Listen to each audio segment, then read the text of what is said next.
فقیہ ابو لیث سمرقندی رحمۃ اللہ تعالی علیہ کا قول ہے کہ جس شخص میں 7 خصلتیں ہوں اس پر اللہ رب العزت کی رحمت نازل نہیں ہوتی، یعنی وہ اللہ کی رحمت سے محروم ہو جاتا ہے۔ جس شخص میں 7 عادتیں ہوں، کون کون سی؟ آپ ارشاد فرماتے ہیں مال جمع کرنے کی لالچ، سب سے پہلی خصلت۔ جس شخص میں مال جمع کرنے کی لالچ زیادہ ہو وہ اللہ کی رحمت سے محروم ہو جاتا ہے۔ دوسری، کثرت کے ساتھ ہنسنا۔ مسکرانا تو میرے پاک نبی کی سنت ہے، مگر کہا لگا کر ہنسنا کثرت کے ساتھ۔ کئی لوگوں کی عادت ہوتی ہے بات بات پر ہنس کے نڈھال ہو جاتے ہیں۔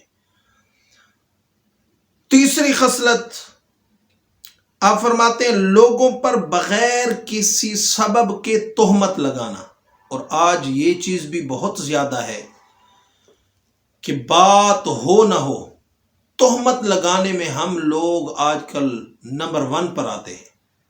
کسی پر تہمت لگانی ہو اسے تو ہم معمولی سی بات سمجھتے ہیں، کسی کی عزت اچھالنی ہو، کسی کی عزت پر حملہ کرنا ہو، اس چیز کو تو برا سمجھا ہی نہیں جاتا۔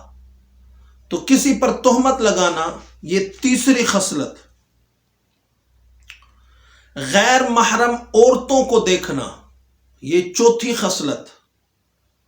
اسی طرح نفسانی خواہشوں اور شہوتوں میں مبتلا رہنا، نفسانی خواہشوں اور شہوتوں میں مبتلا رہنا یہ بھی اللہ کی رحمت سے محرومی کا باعث ہے۔ چھٹی، نماز باجماعت کی تکبیر اولیٰ فوت ہو جانا، اللہ اکبر۔ 7ویں، لوگوں کی غیبت کرنا، لوگوں کی گلے کرنا۔ میرے پاک نبی کے غلاموں، ہم ذرا سوچیں کیا یہ 7 خصلتیں 7 عادتیں ہمارے اندر تو نہیں ہیں؟ اگر ہمارے اندر ہیں تو پھر ہم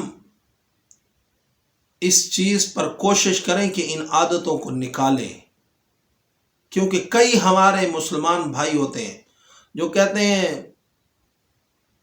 پتہ نہیں کیا مسئلہ ہے، پتہ نہیں کس مصیبت میں پھنس گیا ہوں، سمجھ نہیں آتی، رحمتوں برکتوں کا نزول نہیں ہو رہا۔ تو میرے پاک نبی کے غلاموں، یہ 7 چیزیں ہیں جو بندے کو رحمت الہی سے دور کر دیتی ہیں۔ کوشش کرنی چاہیے کہ ان 7 عیوب سے بچنا چاہیے اور اللہ کی رحمت کی طلب کرنی چاہیے، رب سے دعا مانگنی چاہیے، اے مالک کریم ہمیں اپنی رحمت میں سے وافر حصہ عطا فرما۔